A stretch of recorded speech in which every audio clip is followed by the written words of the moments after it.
E aí pessoal, beleza? Seja muito bem-vindo, seja muito bem-vinda à nossa reunião de adoração online. Meu nome é Lucas Bonatti, eu sou pastor da PMB, a primeira metodista brasileira aqui em Downtown, Miami. Bem, eu quero só um recadinho hoje, muito curto, muito rápido, muito ligeiro. No dia 25, sexta-feira agora, a gente vai ter um movie night aqui na igreja de Miami, né? O drive-in. Então, mas tem que fazer a reserva lá online, tá? Eu vou enviar de novo. A igreja deve ter enviado para você por e-mail, então dá uma olhada na tua caixa de e-mail, no spam e tudo.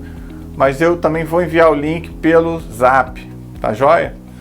Então, dia 25 à noite, e lá tem o nome do filme que eu esqueci qual é.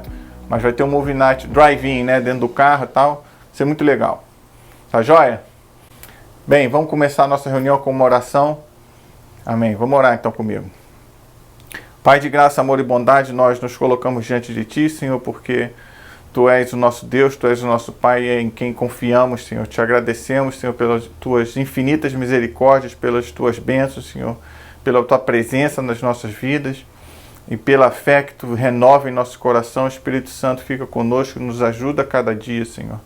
Nós apresentamos as nossas vidas, Senhor, os nossos problemas, os nossos dilemas, as nossas alegrias, as nossas confusões e nos colocamos diante de Ti porque não só confiamos em Ti, mas reconhecemos que Tu és o nosso Senhor e, portanto, molda-nos, Senhor, conforme a Tua vontade, ensina-nos o que devemos aprender, Senhor, abre os nossos olhos, Senhor, espirituais para que nós possamos Te enxergar constantemente, a Tua presença constante nas nossas vidas, Senhor, em nome de Jesus.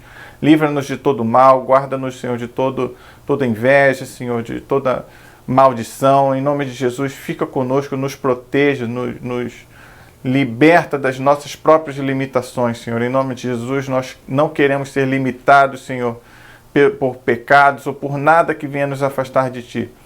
Nós queremos Te agradar, nós queremos estar do Teu lado, Senhor, nós queremos ser bênção na vida de outras pessoas, Senhor, que nos rodeiam, seja via internet, seja pessoalmente, Senhor, nós necessitamos de Ti. E Te apresentamos o nosso mundo, que está não só ardendo em chamas, mas está ardendo em problemas, em divisões, em confusões, e nós entendemos, Senhor, que Tu quer que nós participemos de alguma forma na resolução desses problemas, Senhor, porque somos a Tua igreja e somos chamados não só para ser santa, mas somos chamados para ser casa, para ser solução de problemas. Então nos ajuda, Senhor, a sermos a Tua igreja, santa, imaculada e relevante, Senhor, relevante na vida das pessoas, na vida das nossas comunidades, especialmente na vida daqueles que passam necessidade, Senhor. Em nome de Jesus, nós apresentamos as quase 5 milhões de crianças no Brasil que estão em situação de fome nesses dias, Senhor. Tem misericórdia, Senhor. Tem misericórdia da Tua igreja. Tem misericórdia dos governantes, Senhor. Tem misericórdia daqueles que têm poder para amenizar problemas e não o fazem, Senhor. Tem misericórdia, Deus. Nós apresentamos os nossos corações, as nossas mentes, os nossos sentimentos, a nossa indignação, Senhor, e a nossa esperança em Ti, Senhor. A nossa esperança na Tua direção, na Tua força, no ânimo que vem de Ti, Senhor, para que nós possamos enfrentar essas situações, em nome de Jesus, Senhor. Fica conosco, recebe esse serviço, Senhor, essa reunião de adoração. Abençoa cada pessoa que esteja aqui na nossa telinha, Senhor. Abençoa cada família aqui representada, Senhor, que essa mensagem possa chegar no ouvido de pessoas que necessitam, Senhor, um toque da Tua palavra, um toque do Teu Espírito.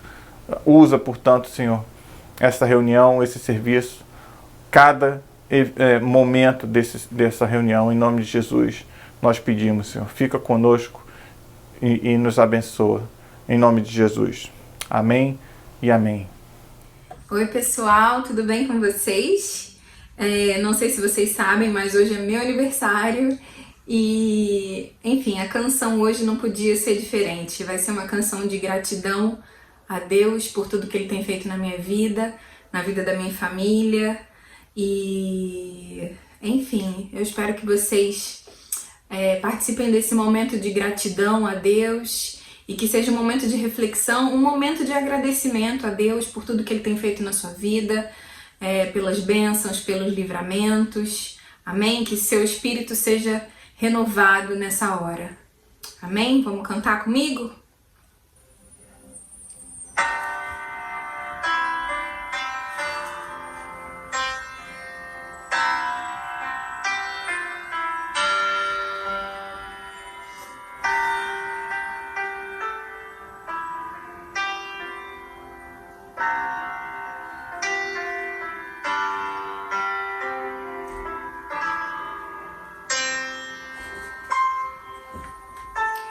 Por tudo que tens feito, por tudo que vais fazer, por tuas promessas e tudo que és, eu quero te agradecer com todo o meu ser. Te agradeço, meu Senhor, te agradeço, meu Senhor, te agradeço por me libertar e salvar, por ter morrido em meu lugar, te agradeço. Jesus, te agradeço, eu te agradeço, te agradeço.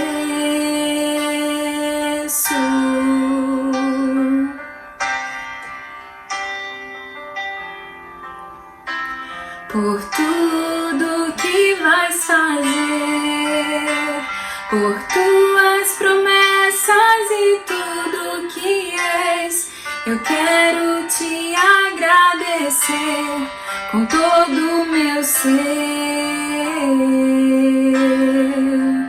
Te agradeço,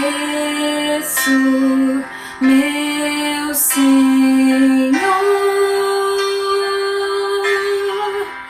te agradeço, meu Senhor, te agradeço por me libertar e salvar, por ter morrido em meu lugar, te agradeço. Jesus, te agradeço, eu te agradeço, te agradeço.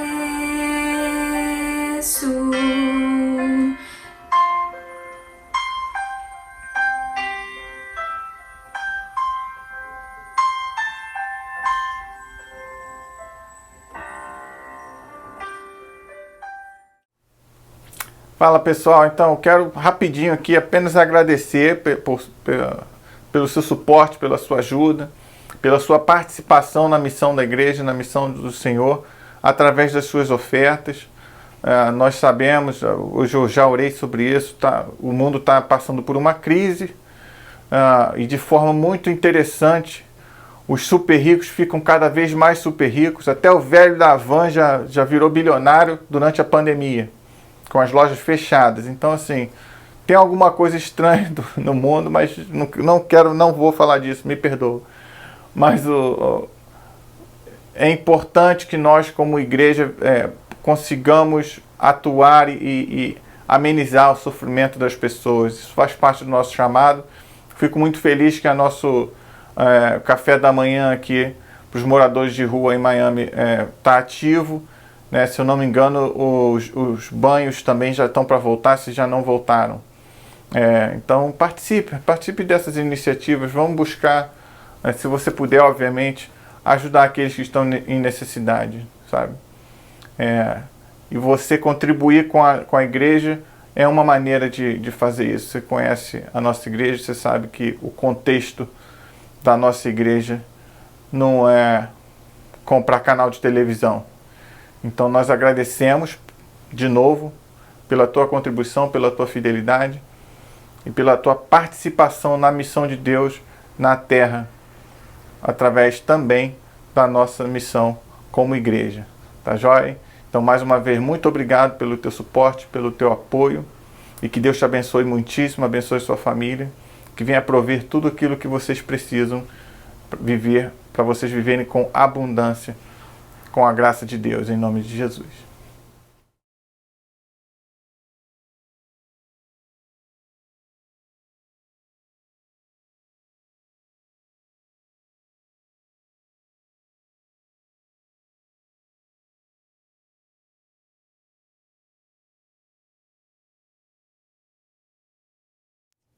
A palavra de hoje está em Romanos 14, versículos de 1 a 13. Palavra muito forte, palavra muito profunda, que vai ser uma bênção para nossas vidas hoje. Assim diz o apóstolo Paulo. Aceitem os que são fracos na fé e não discutam sobre as opiniões deles acerca do que é certo ou errado. Por exemplo, o irmão crê que não é errado comer qualquer coisa. Outro, porém, que é mais fraco, come somente legumes e verduras. Quem se sente à vontade para comer de tudo, não deve desprezar quem não o faz. E quem não come certos alimentos, não deve condenar quem o faz, pois Deus os aceitou. Quem são vocês para condenar os servos de outra pessoa? O Senhor deles julgará se estão em pé ou se caíram. E com a ajuda de Deus, ficarão em pé e receberão a aprovação dele. Da mesma forma, há quem considere um dia mais sagrado que o outro, enquanto outros acreditam que todos os dias são iguais. Cada um deve estar plenamente convicto do que faz. Quem adora a Deus num dia especial, o faz para honrá-lo. Quem come qualquer tipo de alimento, também o faz para honrar o seu Senhor, uma vez que dá graças a Deus antes de comer. E quem se recusa a comer certos alimentos, deseja igualmente agradar ao Senhor, e por isso dá graças a Deus. Pois não vivemos, nem morremos para nós mesmos. Se vivemos, é para honrar o Senhor. E se morremos, é para honrar o Senhor. Portanto, quer vivamos, quer morramos, pertencemos ao Senhor. Foi por isso que Cristo morreu e ressuscitou, para ser Senhor tanto dos vivos como dos mortos. Então, por que você julga o outro irmão? Por que o despreza? Lembre-se de que todos nós compareceremos diante do tribunal de Deus, pois as Escrituras dizem, tão certo como eu vivo, diz o Senhor, todo joelho se dobrará para mim, e toda língua declarará lealdade a Deus. Assim, cada um de nós será responsável por sua vida diante de Deus. Portanto, deixemos de julgar uns aos outros. Em vez disso, resolvam viver de modo a nunca fazer um irmão tropeçar e cair. Essa é a palavra do Senhor. E bom, eu acho que é isso aí, né? Precisa acrescentar o quê? Acho que nada não. Paulo disse tudo. Fui.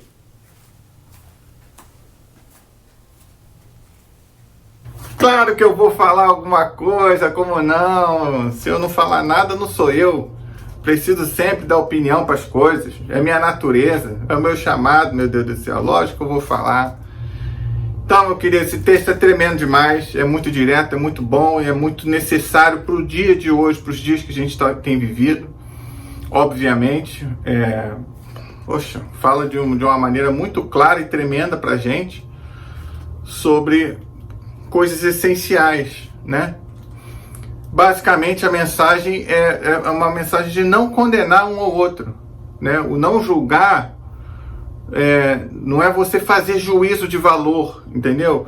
O não julgar, o grego usado aí, ele significa mesmo um julgamento de condenação. A maioria das vezes, quando a Bíblia fala, especialmente no Novo Testamento, que usa o termo julgar, é você condenar, é fazer um julgamento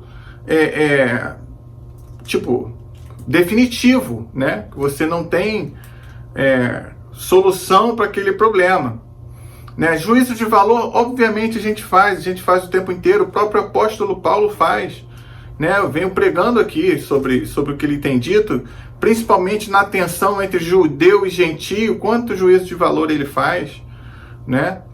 Primeiro ele ataca certas coisas que os judeus estavam fazendo, depois esclarece, depois defende os judeus, enfim, como eu tenho dito, né, a carta aos Paulos Romanos é um tratado teológico muito grande, você realmente tem que ler tudo, tem que ver o contexto. Então a gente tem que ter só um cuidado aqui, por isso que eu vou comentar o texto de hoje, que é lindo, direto e é importante.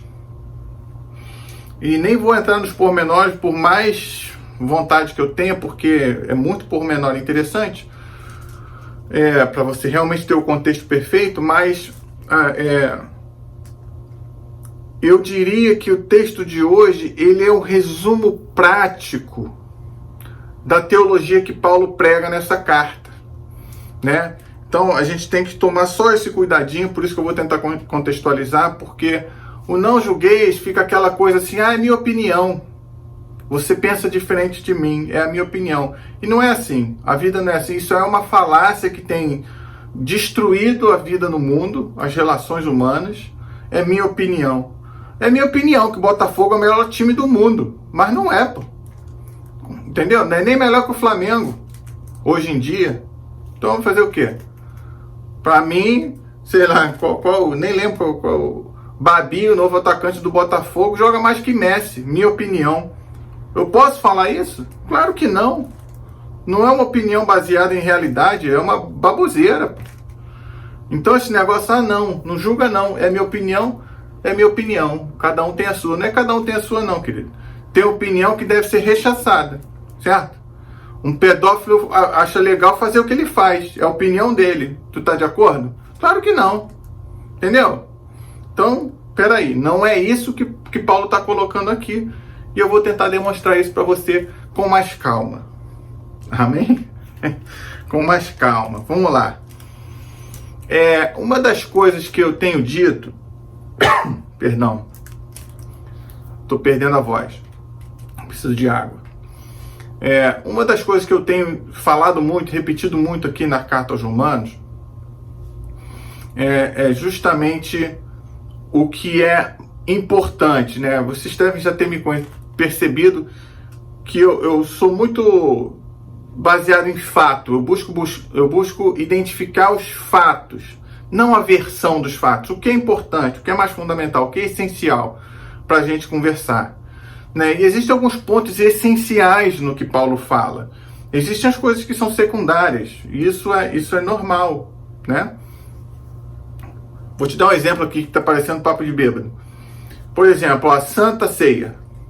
Santa Ceia é algo fundamental para os cristãos, né? Não é só um ritual, né? Nós na Igreja Metodista cremos que não é só um lembrete, né? Nós cremos, diferente de outras denominações, nós cremos que Deus se faz presente no ritual da Santa Ceia, nos elementos da Santa Ceia. Nós não acreditamos que o pão se torna carne, nem que o suco se torna sangue. Mas nós acreditamos que existe um mistério, que a graça de Deus é ativa, que a graça de Deus nos transforma no momento da Santa Ceia.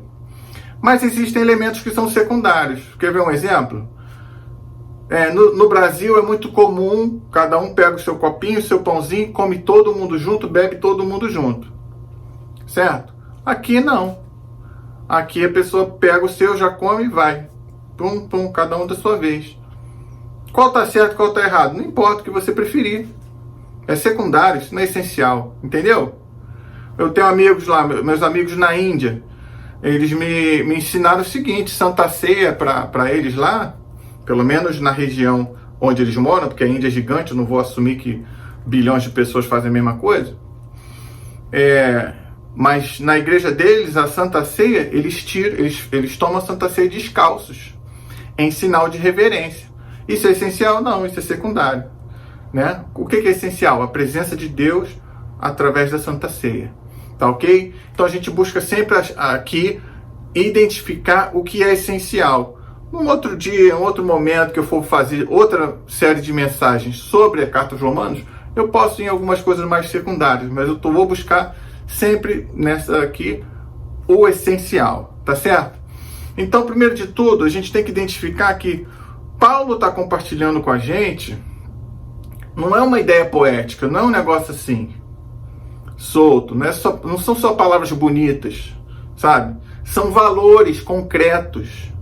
Ele espera que nós tenhamos atitudes porque elas são frutos dos valores, são frutos da fé, são frutos de doutrina que são essenciais para ele. Então, como eu venho pregando, a gente já falou, por exemplo, um elemento lá no início da série dos Romanos, que Paulo coloca que todas as pessoas que ele está escrevendo para os romanos, e ele considera elas como todas amadas por Deus, chamadas para ser santos. Então, eu ensinei para vocês que Paulo já coloca duas qualidades que nos faz a todos os humanos iguais. A primeira é, todos somos amados por Deus, igualmente amados por Deus. Deus não tem favorito, né? E aí eu já estou dizendo aqui que eu não acredito em doutrina de predestinação de eleição, que Deus escolhe um para o céu e uns para o inferno, né? Na minha cabeça, se Deus escolhe uns para o céu e outros para o inferno, ele não é bom, né? E Deus é totalmente bom. Então, fica aqui uma dica, uma orientação. Então, Paulo coloca isso muito claro. Deus ama a todos, sem distinção e sem favoritismos, tá? Segundo ponto, todos os humanos são pecadores. São nascidos debaixo do pecado e, portanto, não têm acesso a Deus, precisam da absolvição dos seus pecados através do mérito do sacrifício de Jesus Cristo. Pronto, falamos disso. Outro tema que Paulo vai falando, ele fala da salvação é pela fé e não por obras. E ele vai falando várias coisas, né, até chegar onde a gente chegou hoje. Então, assim, a gente está numa parte da carta aos Romanos que são as partes das instruções. Vou dar uma clareada aqui. Se eu fosse dividir Romanos em seções, eu dividiria assim: tem a introdução, capítulo 1, né? Parte do capítulo 1. Aí vem a parte do corpo da carta, que é quando ele põe toda a doutrina dele para fora, as instruções, os ensinamentos doutrinários, a teologia de Paulo, que vem da carta aos Romanos, do capítulo 1 até o capítulo 11. A partir do capítulo 12, Paulo começa uma série de instruções práticas. Ele começa a falar, ame ao próximo, aborreça o mal, faça o bem, né? Ajude os necessitados, né? Pague seus impostos, várias coisas. Ele vai falando coisas práticas. E o capítulo de hoje está dentro dessa área prática, ou seja, a terceira seção da carta seria do capítulo 12 ao capítulo 15, metade mais ou menos do capítulo 15, e aí o resto da carta é o final da carta, despedida e coisas assim, são as palavras finais de Paulo. Eu dividiria Romanos basicamente, de forma simples, assim. Então hoje a gente está falando das instruções de Paulo. Então outra coisa que a gente vem conversando, eu meio que ensinei para vocês já alguns macetes de entender como criar contexto, né? Então o que a gente teria que fazer aqui? Se a gente está no capítulo 14, a gente tem que identificar onde começa essa série de instruções, como eu já falei no capítulo 12. E o capítulo 12 começa com a palavrinha portanto. Ou seja, portanto se refere a algo que vem antes. Então você teria que ler antes. Então assim, o capítulo 12 com esse portanto, ele começa a concluir o raciocínio todo anterior, né, que eu acabei de falar, que começa no capítulo 1 e vai até o capítulo 11. Então esse portanto, Paulo fala, portanto vivamos como sacrifícios vivos, santos e agradáveis a Deus, né? Que é o nosso culto racional. Aí depois ele fala assim, que é importante a gente viver a renovação da nossa mente, né? E por fim ele fala, daquilo que eu recebi vos dou, ou seja, e aí ele começa logo depois disso uma série de instruções práticas de como viver esses valores cristãos, os valores como discípulos e discípulas de Jesus, tá? Então esses são os 3 pontos fundamentais para a gente entender o porquê que as instruções de Paulo são o que são, né? Vou começar com aquilo que recebi vos dou. O que Paulo havia recebido, queridos? Paulo havia sido um fariseu que perseguiu os judeus, que matou judeus e judias, crianças, adultos, tudo. E Paulo recebeu o perdão de Deus, teve a vida transformada e se tornou o apóstolo dos gentios. E por essa história de vida, por essa experiência de fé, por tudo que Paulo havia vivido, experimentado, não só conhecimento de Escritura, mas o que ele viveu por causa das Escrituras, por causa das experiências espirituais dele, Paulo se tornou o apóstolo dos gentios. E ele tinha uma característica muito diferente dos outros apóstolos, que pregavam mais para judeus. Justamente por ter experimentado essa transformação radical, Paulo se aproximava das pessoas não para impor o que ele acreditava. Ele ensinava as pessoas a partir do que elas acreditavam. Isso, em teologia, em termos missiológicos ou de antropologia da missão, a gente chama de princípio indigenista. Não vou saber o termo em português. Mas é basicamente você se relacionar a partir da realidade do outro. Então, por exemplo, se eu vou fazer uma missão, eu vou numa missão missionária para um lugar da Índia que nunca ouviram falar do Evangelho. O que faz mais sentido? Eu apresentar para eles a Bíblia na minha língua, português, ou aprender a língua deles, traduzir a língua deles, a Bíblia na língua deles, para então apresentar a Bíblia? Dá mais trabalho, muito mais trabalho você fazer esse tipo de aproximação. Mas Paulo era assim. Paulo não saía querendo controlar e mudar a vida dos outros. Ele apresentava Jesus a partir da realidade deles. Então é por isso que ele fala aí, para de querer ficar discutindo quem está certo e quem está errado, gente. Entendeu? Tem uns que comem, porque o judeu não come um monte de coisa, já falei isso para vocês. Agora os pagãos, os gentios, comiam. E isso é secundário, Paulo está falando basicamente isso. Isso é secundário, isso não é essencial. Entendeu? Então, para de ficar discutindo sobre qual comida está certa e qual está errada. Isso aí você está condenando o outro por causa da comida dele. Isso aí não faz o menor sentido. Vamos falar de Jesus. Vamos aprender, vamos crescer na fé. E Paulo, então, ele tem uma postura como líder cristão de que o que importa, e eu falo muito isso aqui pra gente, é relacionamento. Né? Eu aqui, eu tô pregando, eu prego toda semana. Eu espero que vocês façam tudo o que eu digo. Eu adoraria, minha vida seria mais fácil, né? Mas não espero. Eu apresento as coisas, a reflexão, e Deus fala com você. E você vai responder do jeito que você quiser, né? E Paulo tinha isso muito claro na cabeça dele. Eu não vou ficar discutindo para você se deve comer a carne X assada ou não. Isso não é fundamental. E, obviamente, então, Paulo fala daquilo que ele tem para oferecer, assim como eu falo daquilo que eu tenho para oferecer. Né? Outro dia o irmão falou assim, não sei se a minha pregação ficou boa, o que você achou? Eu falei, você entregou o que você tinha para entregar. É a partir do que Deus te deu, é a graça que Deus te concedeu, você dá. Eu não posso esperar, por exemplo, conhecimento profundo de teologia de quem não é teólogo, ou de quem nunca estudou teologia, compreende? Então esse é um ponto importante. Por quê? Porque Paulo não toca em certos temas, nem tocaria, porque, por exemplo, Paulo vai falar o que sobre internet? Não tinha internet, entendeu? Paulo não sabia nem de divisão de igreja, de denominação católica, ortodoxa, metodista, batista, presbiteriana, não existia isso, né? Então Paulo fala dentro da perspectiva dele, tanto que ele usa uma linguagem de senhor, porque ali era um império, então as pessoas viviam uma relação de vassalagem, e o vassalo é quase um escravo. O que o senhor dele manda fazer, ele vai fazer. Então Paulo está falando basicamente assim, quem é senhor das pessoas? É Deus. Então para de se meter e querer dizer como as pessoas têm que fazer as coisas, né? Mas aqui está um detalhe. Deus é o senhor dessas pessoas. Então Paulo está saindo do pressuposto do capítulo 12, que todos são sacrifícios vivos oferecidos e agradáveis a Deus.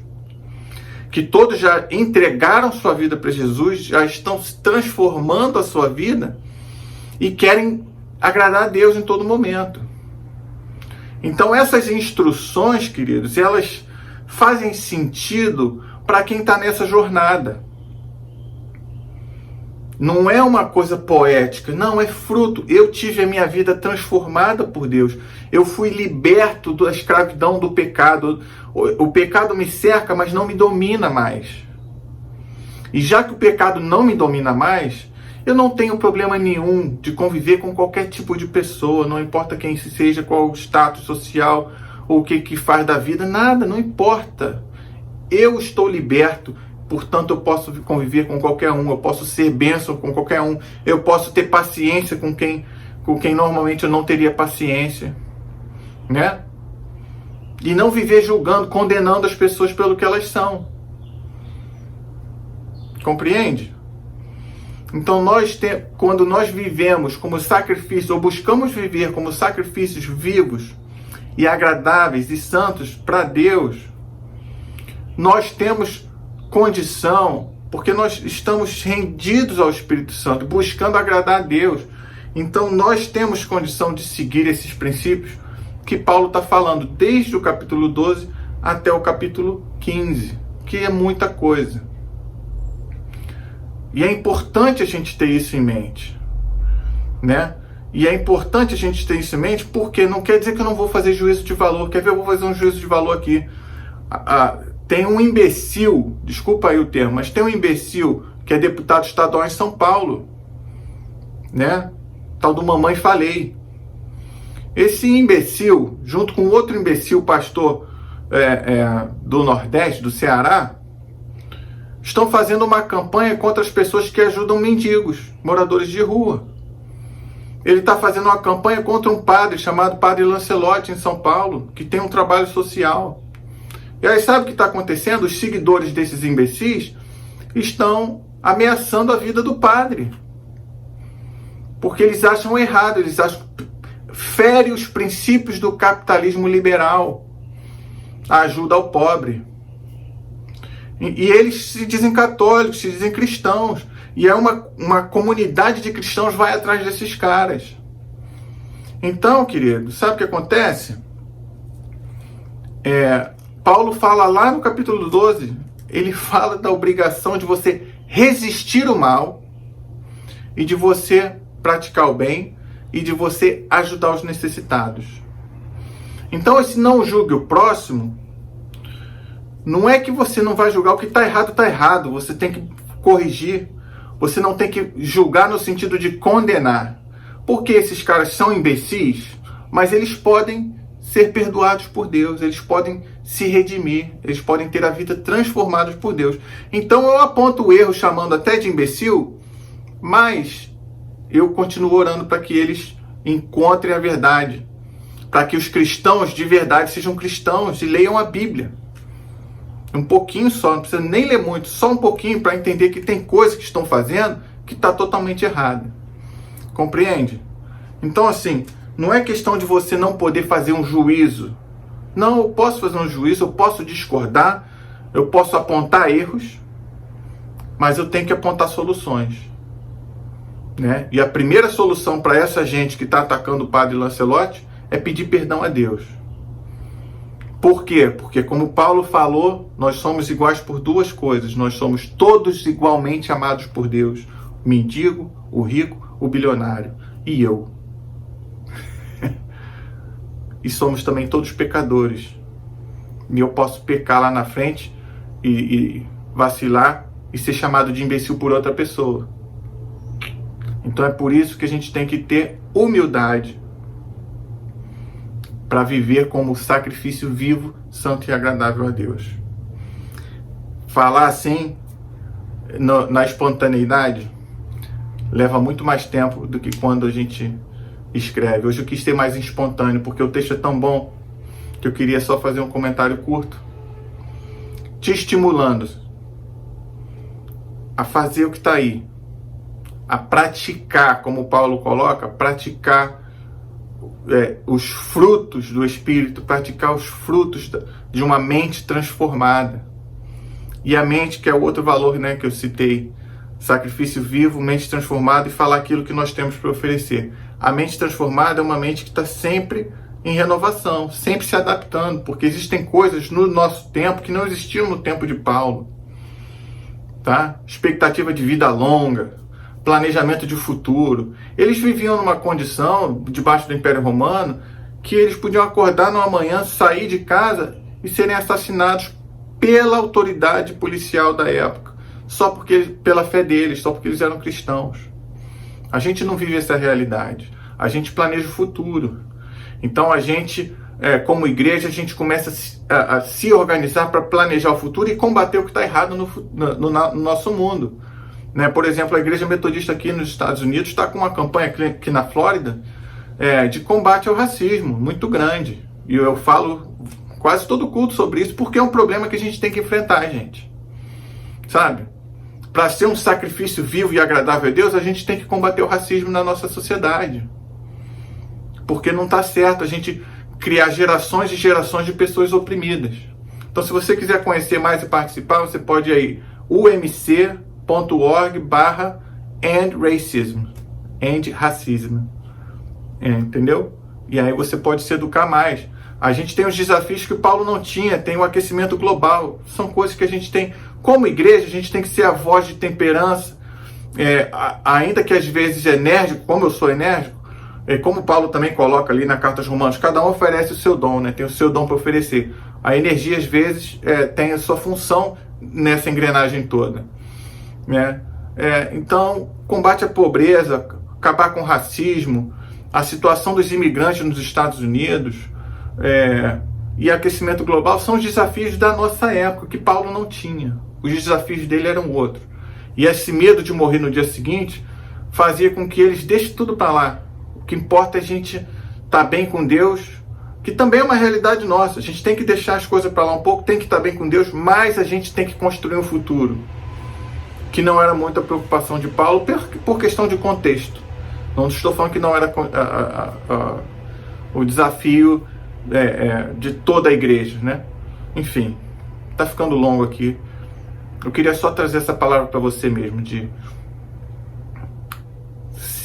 renovar sua mente, não ter medo de ser o que você é, não ter medo de ser quem você é, falar de Deus, daquilo que está em você, porque é através do relacionamento, que é basicamente isso que Paulo está falando. Se você seguir essas instruções do capítulo 14, o seu relacionamento com o próximo, seja ele que come, que não come, que adora a Deus do jeito que você gosta, né, ou não, vocês vão, a partir do relacionamento, ter mais condição de caminhar junto e conhecer a Deus. Esse é o ponto. Esse é o ponto. Tá certo? Então, minha oração é que Deus continue falando no seu coração, que você continue vendo no outro alguém ainda melhor que você, para que você trate as pessoas com respeito, com carinho, com amor, como resultado da sua devoção a Deus, como resultado do seu amor a Deus, porque você é um sacrifício vivo, chamado para ser santo e agradável a Deus. Tá certo? Um grande abraço, você tem uma semana excelente, abençoada, em nome de Jesus, e que a graça, o amor e a perseverança na fé encham o seu coração, a sua mente, hoje e sempre, em nome de Deus, Pai, Filho e Espírito Santo. Amém e amém. A gente se vê domingo que vem. Paz.